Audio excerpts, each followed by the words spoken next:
Hello everyone, I hope you all are doing well. आज हम लोग भारतीय साक्ष्य अधिनियम में दो सेक्शंस कवर करेंगे, section 3 and section 4।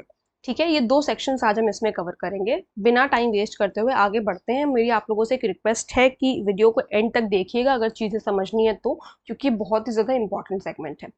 Okay, section 3 देखो हमें क्या बताता है। सेक्शन 3 हमें बताता है एविडेंस में be given in any suit or proceeding of the existence or non-existence of every fact in issue and such other facts as are herein declared to be relevant and of no others। Section 3 ने सारी problems ही खत्म कर दी। Section 3 ने हमें बता दिया कि हमें एविडेंस देना किस चीज का है, हमें प्रूफ देना किस चीज का है। ये सारी प्रॉब्लम्स जो है सेक्शन 3 ने खत्म कर दी। कहता है दो चीजों का आप एविडेंस दे दीजिए, फैक्ट इन इशू का और रेलेवेंट फैक्ट का। इसके अलावा हम किसी भी चीज का जो है एविडेंस को एडमिट नहीं करेंगे कोर्ट में। हमें सिर्फ फैक्ट इन इशू का चाहिए और रेलेवेंट फैक्ट का चाहिए। ठीक है, देखो तो इसने कहा एविडेंस जो है दिया जाएगा किसी भी सूट या प्रोसीडिंग में किसी एग्जिस्टेंस या non existence of every fact in issue. क्या कोई फैक्ट इन इशू एग्जिस्ट कर रहा है, नहीं एग्जिस्ट कर रहा है, तो इसके लिए आपको एविडेंस देना होगा। और वो अदर फैक्ट्स जो कि हियर एंड आफ्टर डिक्लेयर्ड का मतलब क्या है कि आगे के जो सेक्शंस हैं उसमें बता रखा है कि कौन से फैक्ट्स रेलेवेंट है, कौन से फैक्ट्स रेलेवेंट नहीं होंगे। ठीक है, तो जो फैक्ट्स रेलेवेंट है हमें बस उसका एविडेंस चाहिए। अब ये रेलेवेंट फैक्ट होता क्या है, अगर आप लोगों ने मेरी पिछली वीडियो नहीं देखी डेफिनेशंस की तो वो आप लोग देख सकते हैं। हालांकि यहाँ पर कॉन्सेप्ट समझने के लिए हम अभी देख लेते हैं कि रेलेवेंट फैक्ट क्या होता है। देखो, रेलेवेंट फैक्ट वो चीज है, रेलेवेंट फैक्ट ऐसा फैक्ट है जो हमें ये बता रहा है कि चीजें कितनी कनेक्टेड हैं एक दूसरे से। क्वेश्चन में है कि ए ने क्या बी का मर्डर कॉज किया है, तो हमारे लिए रेलेवेंट क्या होगा इस मैटर में, हमारे लिए रेलेवेंट क्या होगा, वो ये रेलेवेंट होगा ये जानना हमारे लिए कि ए ने किस चीज से क्या वेपन यूज किया बी का मर्डर करने के लिए। क्या ये चीज रेलेवेंट है कि ए के पास कौन सी वॉच है, क्या वो कौन सी घड़ी लगाता है, क्या ये चीज रेलेवेंट है, क्या ये रेलेवेंट फैक्ट है? नहीं, आप कहोगे नहीं रेलेवेंट फैक्ट नहीं है। क्यों ये रेलेवेंट फैक्ट नहीं है? इसलिए क्योंकि इसका केस से कोई मतलब नहीं है ना। मर्डर कॉज किया है अगर ए ने बी का, ए अगर अक्यूज्ड है इस केस में बी के मर्डर के लिए, तो हमारे लिए ये चीज रेलेवेंट होगी कि क्या उसका इंटेंशन था, उसने किस वेपन से जो है उसकी डेथ कॉज करी। ये चीज हमारे लिए इंपॉर्टेंट है। हमारे लिए ये चीज इंपॉर्टेंट नहीं है कि उसके घर में कितना पैसा है या वो कौन सी घड़ी पहन रहा है। ये चीज हमारे लिए बिल्कुल इररेलेवेंट है, बिल्कुल भी इंपॉर्टेंट नहीं है। तो ये चीज है यहाँ पर। इसीलिए इस बीएसए में बता दिया गया कि हमें जो एविडेंस देने हैं, जो वकील साहब जो एविडेंसेस देंगे वो सिर्फ इस बात के एविडेंसेस देंगे कि रेलेवेंट फैक्ट की क्या पर्टिकुलर फैक्ट रेलेवेंट है हमारे केस के लिए और क्या फैक्ट इरेलेवेंट है, मतलब क्या फैक्टिंग इशू है। ठीक है, तो ये दो चीजों का जो है हमें एविडेंस देना होता है। इतनी बात बस आपको जाननी है इस सेक्शन में। दूसरी चीज जो इंपॉर्टेंट चीज है वो ये एक्सप्लेनेशन बताया गया है इसमें। This section shall not enable any person to give evidence of a fact which he is disentitled to prove any provision of the law for the time being in force relating to civil procedure। इसमें यह कहा गया कि जैसे CPC है अपना, ठीक है, सीपीसी का ऑर्डर 7 रूल 11 जब आप पढ़ेंगे तो उसमें कोर्ट ने अगर किसी पर्टिकुलर पर्सन को मना कर दिया है कि आप जो है डिसएंटाइटल्ड हैं, आप इस चीज को प्रूव नहीं कर सकते। जैसे मान लो कि पहले कोर्ट ने कहा कि आप कोई एविडेंसेस पेश करिए, आप ये डॉक्यूमेंट, ये पर्टिकुलर डॉक्यूमेंट जो है आप प्रोड्यूस करिए। कोर्ट ने कहा ये पर्टिकुलर डॉक्यूमेंट आपको प्रोड्यूस करना है, ठीक है भाई साहब आप डॉक्यूमेंट प्रोड्यूस करिए। अब उस वक्त तो उन्होंने डॉक्यूमेंट प्रोड्यूस नहीं किया। बाद में जब उन्हें लगा कि अब केस हारने लगे हैं, वो डॉक्यूमेंट प्रोड्यूस करना जरूरी हो गया है, तो उन्होंने डॉक्यूमेंट प्रोड्यूस करने की कोर्ट से मांग की। तो कोर्ट चुपचाप एकदम मना कर देगा, कहेगा शांति से बैठिए, अब आपके पास कोई राइट नहीं है कि आप डॉक्यूमेंट को प्रोड्यूस करें। क्यों? क्योंकि जब हमने आपसे मांगा आपने दिया नहीं, और उसके बाद अब आप कह रहे हैं कि आपको ये डॉक्यूमेंट, मतलब आप ये पर्टिकुलर डॉक्यूमेंट प्रेजेंट करना चाह रहे हैं या ये डॉक्यूमेंट आप हमें ला करके दे रहे हो, तो अब हमें नहीं चाहिए। ठीक है, ऑर्डर 7 रूल 11 जा करके इस क्लास के बाद पढ़ना कि उसमें क्या दिया हुआ है। ठीक है, अब इसका इलस्ट्रेशंस भी हम लोग देख लेते हैं ताकि और अच्छे से हमें चीजें समझ में आए। ठीक है, सो A is tried for the murder of B by beating him with a club with the intention of causing his death. A जो है उसका ट्रायल चल रहा है बी के मर्डर के लिए कि उसको मार करके क्लब से कोई स्टिक हो सकती है, विद द इंटेंशन कि वो उसकी डेथ कॉज करेगा। At A's trial the following facts are in issue. कौन से फैक्ट्स इशू में है? A is beating with the club, A causing B's death by such beating, मतलब ए जो है बी को क्लब से मार रहा था, ठीक है, ए ने जो है बी की डेथ कॉज कर दी उस बीटिंग की वजह से, उसको मारने की वजह से। ए का इंटेंशन है था या नहीं था, वो सारी चीजें, ये सारी चीजें फैक्ट एंड इशू हो गई। अच्छा, ये इलस्ट्रेशन बहुत ज्यादा इंपॉर्टेंट है, क्योंकि ये कई बार आपको प्री में देखने को मिलेगा। इस पर से क्वेश्चंस बनते हैं कि इसमें से जैसे ये 3 चीजें दे देंगे और उसके एक चीज और दे देंगे और बोलेंगे व्हाट विच was, एक minute, which is not a fact in issue in this particular question, ठीक है। तो ये चीज आपको ध्यान रखनी है। पढ़ के एक एक इलस्ट्रेशन, अगर आप जुडिशरी के एग्जाम के लिए अपेयर कर रहे हैं तो आपको एक एक इलस्ट्रेशन अपनी बीआर एक्ट से पढ़ करके जाना है, बिकॉज ये नेवर नो, एविडेंस एक्ट में पूछे जाते हैं इलस्ट्रेशन, ठीक है, आईपीसी में इलस्ट्रेशन पूछे जाते हैं, भर भर के पूछ जाते हैं। सीआरपीसी में ऐसा कोई ऐसे बहुत ज्यादा इलस्ट्रेशन है नहीं, लेकिन जहां पर भी है वहां पर आपको पढ़ करके जाना है। इन शॉर्ट, जो मेजर लॉज है उसके इलस्ट्रेशंस तो आपको पढ़ करके जाने ही जाने हैं, क्योंकि उससे सीधे सीधे डायरेक्टली सवाल आते हैं। आप जब पीवाईक्यूज एनालाइज करेंगे तो आप देखेंगे, ठीक है। अब हम आएंगे बी पर। अच्छा, ये वाला जो है ना, ये हमारा एक्सप्लेनेशन का एग्जाम्पल इलस्ट्रेशन है, ठीक है। इलस्ट्रेशन और एग्जाम्पल में डिफरेंस पता है ना? इलस्ट्रेशन का मतलब है जो आपकी बेयर एक्ट में दिया हुआ है, उन्होंने खुद इलस्ट्रेट करके हमें दिया है। एग्जाम्पल का क्या मतलब है कि हमने खुद से कोई अपना एग्जाम्पल बनाया है, तो ये बात आपको ध्यान रखनी है। अच्छा, a suitor does not bring with him and have readiness for the production uh, at the first hearing of a case a bond on which he relies. आपको कैसे पढ़ना है? A suitor does not bring with him a bond on which he relies. उसके बाद पढ़ो and have in readiness for the production of the first hearing of the case. क्या कह रहा है? कह रहा है कि एक सूटर जो है, सूट फाइल करने वाला, ठीक है, वो जिस पर्टिकुलर बॉन्ड पे वो रिलाई कर रहा था, मतलब उसका पूरा केस ही उस पर्टिकुलर बॉन्ड पे जो है रिलाई कर रहा था, उस पर्टिकुलर डॉक्यूमेंट पे, वो डॉक्यूमेंट वो उसने प्रोड्यूस नहीं किया, ना वो अपने साथ लेकर के आया, और वो चाहता भी नहीं था कि उसका जो है प्रोडक्शन, मतलब एंड हैव इन रेडीनेस। यहाँ पर देखो, पढ़ने का समझो किस तरीके से पढ़ा जाता है। यहाँ पर ये नोट लिखा है, हम यही नोट यहाँ पर भी प्रयोग करेंगे और इसको पढ़ेंगे, and have in readiness for the production of the first hearing of the case. तो आप इसको कह सकते हो ऐसे कि and he does not have any readiness for the production of the first hearing of the case, मतलब कि वो पहली हियरिंग से ही जो है इस पर्टिकुलर बॉन्ड को प्रोड्यूस करना ही नहीं चाहता था। This section does not enable him to produce the bond or to prove its contents at a subsequent stage of the proceeding.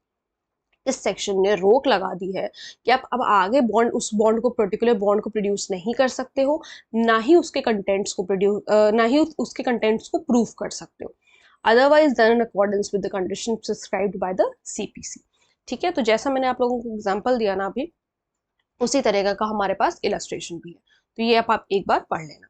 इसमें और भी इलस्ट्रेशंस हैं जो आपको खुद से देखने होंगे, हर एक चीज़ मैं अभी यहाँ पर नहीं ऑब्वियसली बता सकती हूँ, क्योंकि फिर बहुत ज़्यादा चीज़ें लंबी होती चली जाएगी, ठीक है, 2 घंटे फिर हम लोग यही पढ़ते रहेंगे।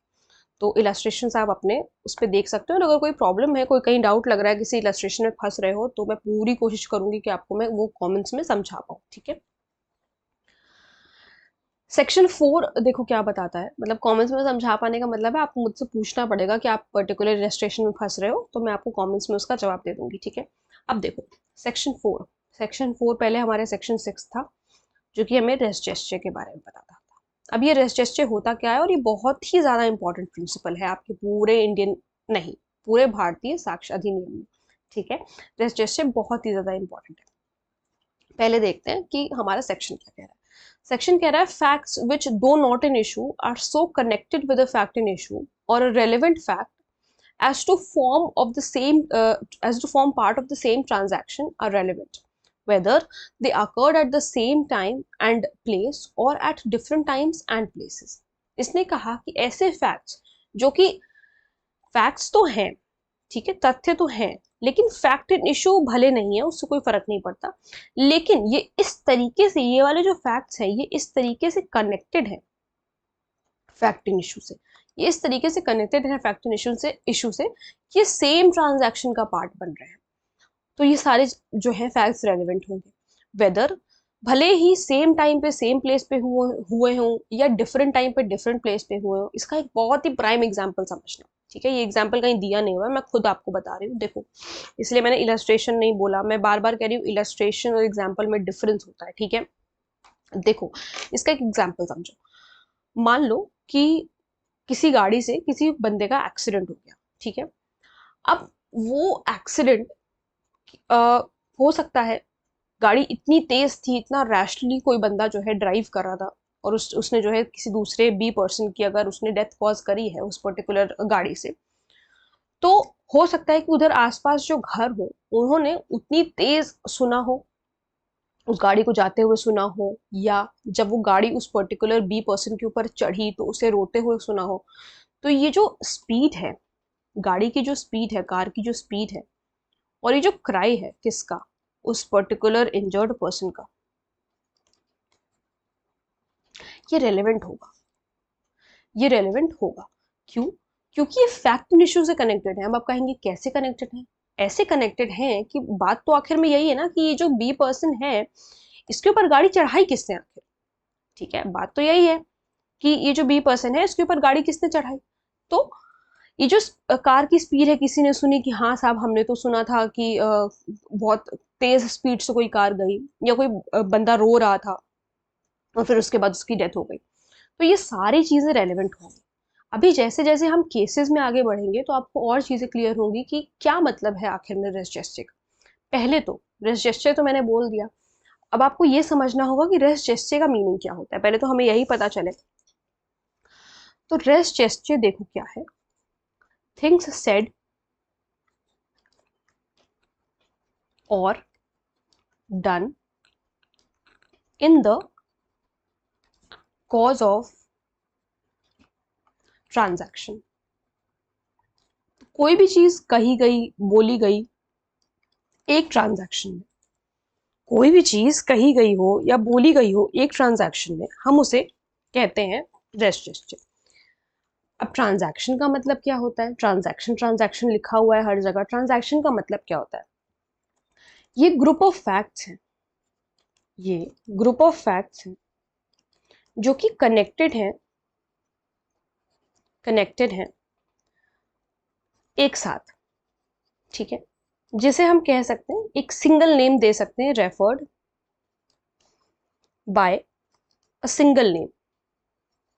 एक सिंगल नेम से हम इसे रेफर कर सकते हैं, फिर हम चाहे सिंगल नाम से रेफर कर सकते हैं, क्राइम कह लें, कोई टॉट कह लें, कुछ भी कह लें जो कि इशू में, विच मे बी इन इशू,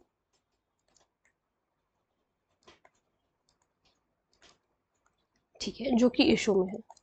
तो रेजिस्ट्री क्या है? रेजिस्ट्री का मतलब है कोई भी चीज कही गई, बोली गई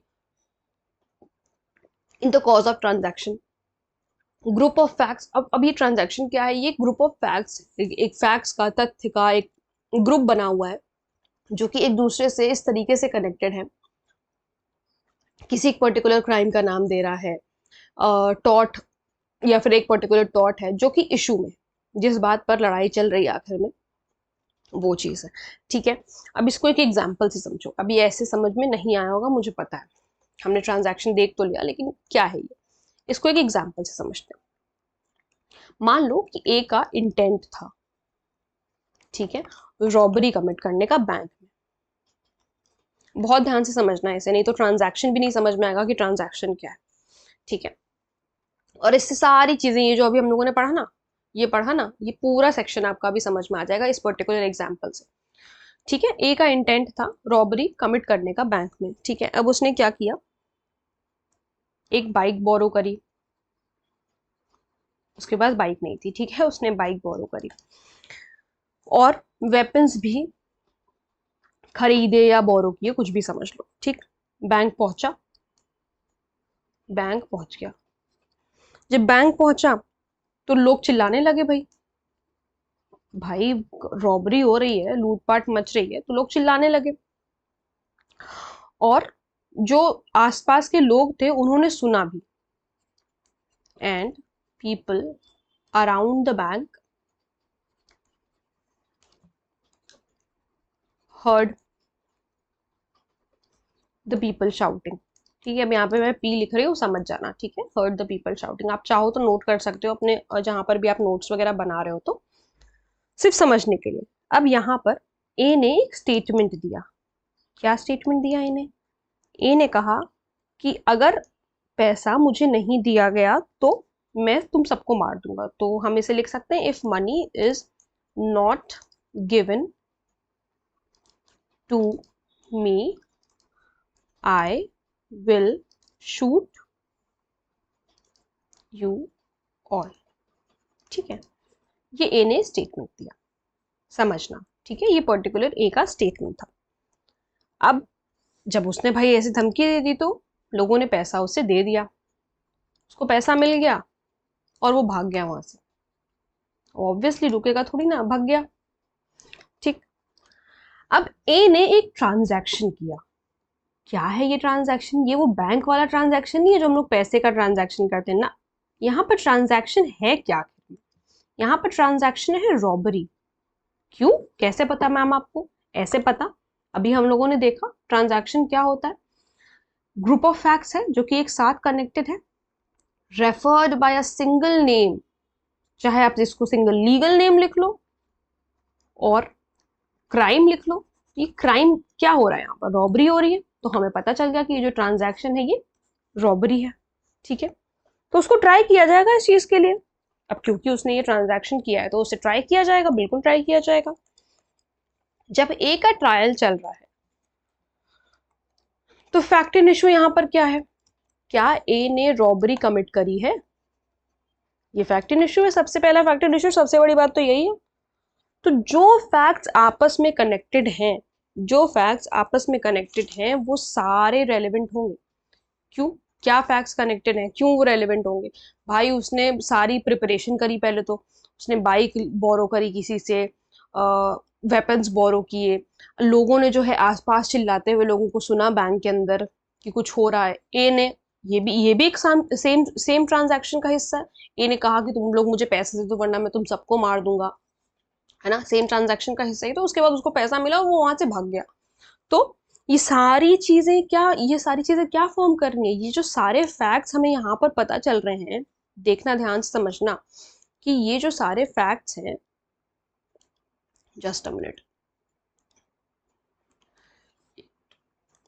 मुझे हाइलाइटर नहीं मिल रहा था। हाँ, तो ये जो सारे फैक्ट्स हैं, ये जो सारे फैक्ट्स हैं, लोग चिल्ला रहे हैं, वो कह रहा है मैं तुम सबको मार दूंगा अगर मुझे पैसा नहीं दिया, तो ये सारे फैक्ट्स आपस में कनेक्टेड है। किससे? एक पर्टिकुलर सेम ट्रांजैक्शन से। रॉबरी तो एक ट्रांजैक्शन हुआ ना यहाँ पर रॉबरी तो एक ट्रांजैक्शन हुआ। तो ये सारी चीजें रेलेवेंट होंगी। ठीक है, ये सारी चीजें रेलेवेंट होंगी और भले ही ये सेम टाइम पे सेम प्लेस पे हुई हूं। अब ये सेम टाइम और सेम प्लेस का क्या मतलब है? रुक जाओ, same time and same place का क्या मतलब है? सेम टाइम और सेम प्लेस का मतलब है ए ने ये जो स्टेटमेंट दिया था ना, ये उसी समय उसने बैंक के अंदर स्टेटमेंट दिया था।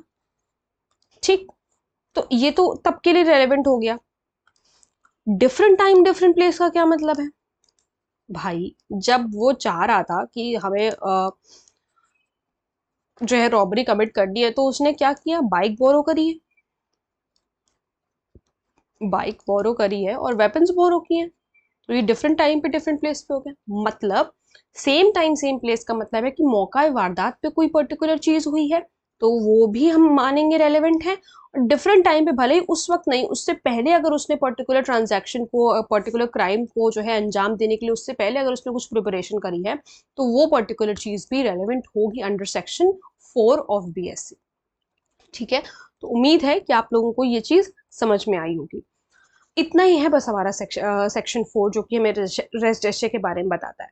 लेकिन हमें इसके केसेस भी पढ़ने हैं क्योंकि केसेस बहुत इंपॉर्टेंट है और केसेस से हमें और क्लैरिटी मिलेगी कि आखिर में क्या चीज जो है वो कहना चाह रहा है सेक्शन 4। देखो, अब समझना, अब ध्यान से थोड़ी सी चीजें और समझना। एक केस है रैटन वर्सेस क्वीन का, बहुत इंपॉर्टेंट केस है ये, जो कि ये 1971 का केस है। अब देखो, पहले इस केस के फैक्ट समझो कि इस केस में हुआ क्या था। इस केस में हुआ था, एक हस्बैंड है, उसने अपनी वाइफ का मर्डर कॉज किया। हस्बैंड ने अपनी वाइफ का मर्डर कॉज किया है और उसने जो है इसको प्रोसिक्यूट किया गया इस चीज के लिए। हुआ क्या, उसने डिफेंस क्या लिया, उसने डिफेंस ये लिया कि जो गोली मारी गई थी वो एक्सीडेंटल थी। ठीक है भाई, कोर्ट ने कहा अच्छा, बहुत अच्छी बात है, एक्सीडेंटल थी, हम पता लगाएंगे कितनी एक्सीडेंटल थी या तुमने इंटेंशनली मारा अपनी वाइफ को। कैसे, कोर्ट कैसे पता लगाएगी, देखो क्या सारी चीजें यहाँ पर रेलिवेंट हुई। एविडेंस क्या था, एविडेंस ये था कि इसकी वाइफ ने जब इन लोगों में छीना झपटी हो रही होगी या जब जो है हाथापाई हो रही होगी, इसकी वाइफ ने पुलिस को फोन किया था, पुलिस को नहीं एक्चुअली, क्योंकि ये बाहर का केस है, तो ऑपरेटर को फोन किया था। ठीक है, और उस ऑपरेटर से कहा, ध्यान से समझना, सारा क्रक्स यही है, उस ऑपरेटर से कहा get me the police please. उसने ये चीज कही ऑपरेटर से कि मुझे भाई पुलिस की जरूरत है। उससे पहले कि ये जो ऑपरेटर है ये पुलिस तक कनेक्ट कर पाते, फोन कट गया। भाई उसने परेशानी में ये सारी डिस्ट्रेस में ये सारी बातें कही, और जब तक ये कनेक्ट कर पाते तब तक जो है फोन कट गया।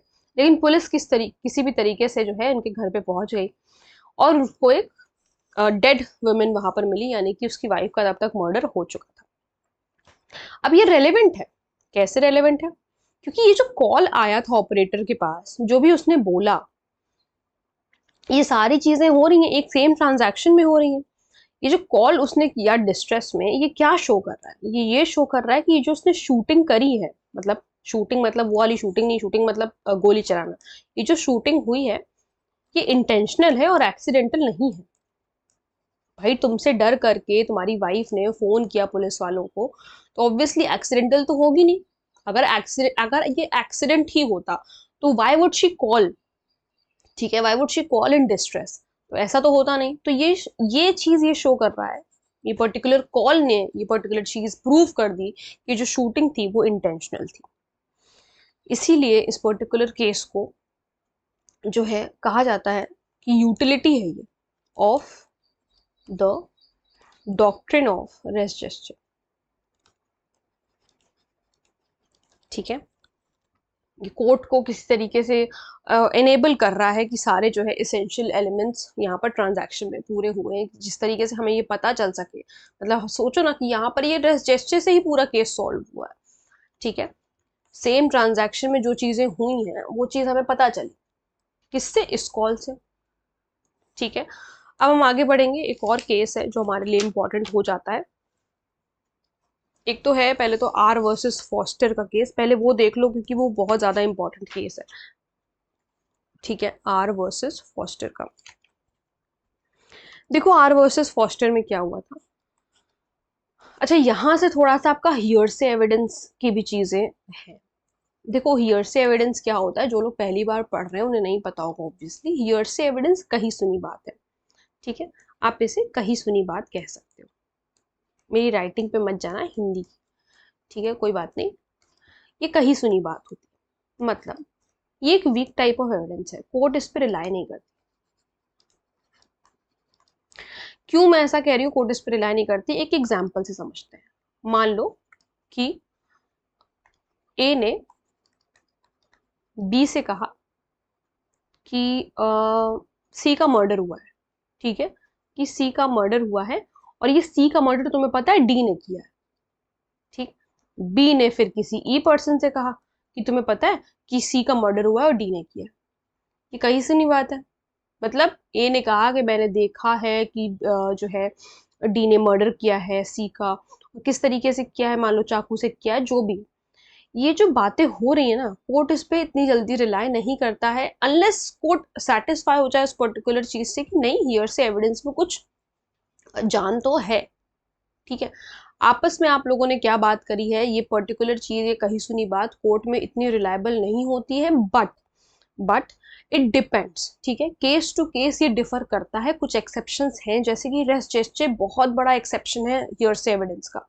ठीक है, जो प्राइम एक्सेप्शन है हियर से एविडेंस का वो रेस जेस्चर है। जनरल रूल क्या है कि ये वीक टाइप ऑफ एविडेंस है, कोर्ट इस पर रिलाई नहीं करता है।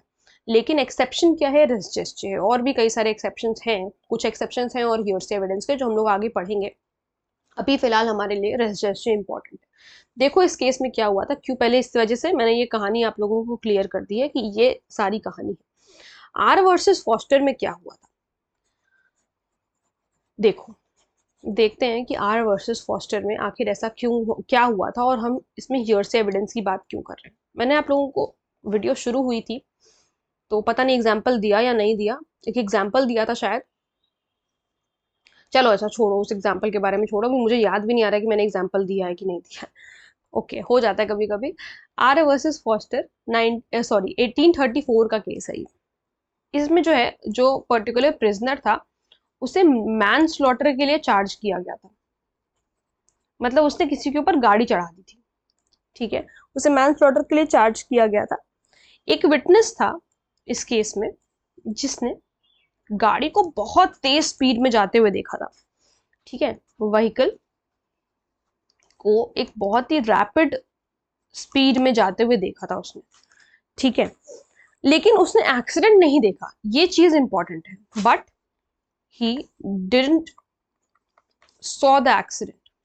उसने एक्सीडेंट तो नहीं देखा, ये बात सही है, लेकिन उसने बहुत ही तेज स्पीड में एक पर्टिकुलर गाड़ी को जाते हुए देखा था, ठीक है।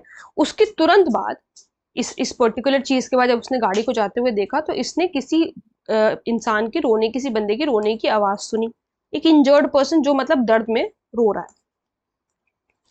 ठीक है।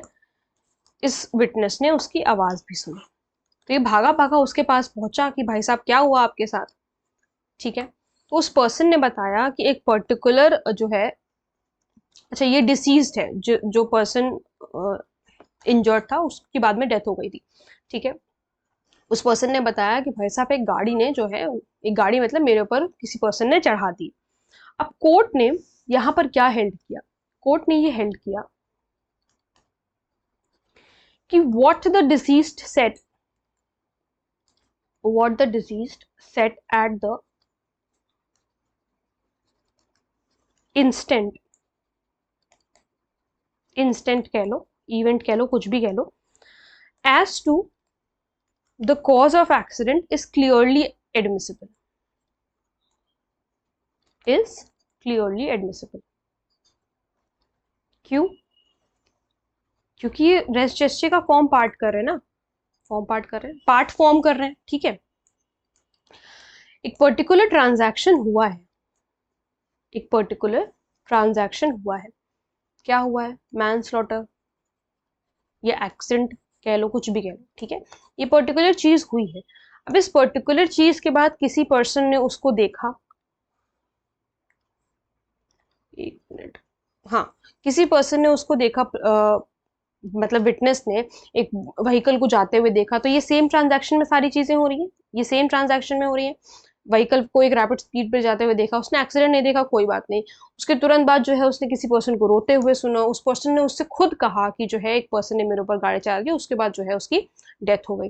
तो कोर्ट ने इस पर्टिकुलर चीज को एडमिसिबल किया, इस पर्टिकुलर चीज को माना, ठीक है। तो इसका एसेंस क्या है, इसका ये है कि भले ही ये एक डिराइव्ड नॉलेज थी, although it was a derived knowledge, इससे कोई फर्क नहीं पड़ता कि ये डिराइव्ड नॉलेज थी, ये फॉर्म कर रही है part, it being a part of res gestae was admissible। Derived knowledge का मतलब क्या है, हियरसे एविडेंस है। क्यों हियरसे एविडेंस है, क्योंकि देखो उसने खुद एक्सीडेंट नहीं देखा था, विटनेस ने खुद एक्सीडेंट नहीं देखा था, अगर उसने खुद एक्सीडेंट देखा होता तो यहाँ पर वो आई विटनेस हो जाता और बहुत ही ज्यादा स्ट्रॉन्ग प्रूफ हो जाता, एविडेंस हो जाता, लेकिन उसने डिसीज्ड को तो रोते हुए सुना था, और उससे उसने बात भी करी, तो उसने बताया कि किसी ने मेरे ऊपर गाड़ी चढ़ा दी, तो भले ही डिराइव्ड नॉलेज हम किस सेंस में कह रहे हैं कि डिसीज्ड ने उसे बताया, भले ही डिसीज्ड ने उसे बताया हो, ये एक सेम ट्रांजैक्शन का पार्ट है, इस वजह से ये रेस जेस्चर में एडमिसिबल है। इसीलिए हम कहते हैं कि हियरसे एविडेंस जो है, हियरसे एविडेंस जो है वो आपका रेस जेस्चर का एक्सेप्शन है, ठीक है। तो ये जो दो इंपॉर्टेंट केसेस हैं, बहुत ज्यादा इंपॉर्टेंट है, ये आपका रैटन वर्सेस क्वीन का केस, ठीक है, रैटन वर्सेस क्वीन का केस आपके लिए इंपॉर्टेंट है, और आर वर्सेस फॉस्टर का केस आपके लिए बहुत ज्यादा इंपॉर्टेंट है। तो उम्मीद करती हूँ कि आपको ये दोनों केसेस, ये पर्टिकुलर दोनों सेक्शंस अच्छी तरीके से समझ में आए होंगे। कहीं पर भी अगर कोई भी डाउट लग रहा है, कहीं फंस रहे हो, तो मुझसे कमेंट सेक्शन में पूछ सकते हो आप लोग। और अगर कोई इलस्ट्रेशन, जैसा कि मैंने आप लोगों को कहा कि इलस्ट्रेशन आप लोगों को एक एक पढ़ना है, सेक्शन 4 में भी कई सारे इलस्ट्रेशन हैं, ठीक है। तो वो इलस्ट्रेशन आप लोगों को पढ़ने हैं। कहीं अगर कोई प्रॉब्लम है तो मुझे बता देना। वैसे मुझे लगता है कि अगर एक बार आपको प्रोविजन समझ में आ गया तो इलस्ट्रेशन अपने आप थोड़ा बहुत समझ में आ जाता है। लेकिन अगर फिर भी नहीं कहीं समझ में आ रहा, कहीं पे भी थोड़ी सी भी प्रॉब्लम लग रही है, तो आप लोग मुझसे पूछ सकते हो, ठीक है। मिलते हैं नेक्स्ट वीडियो में। Thank you so much.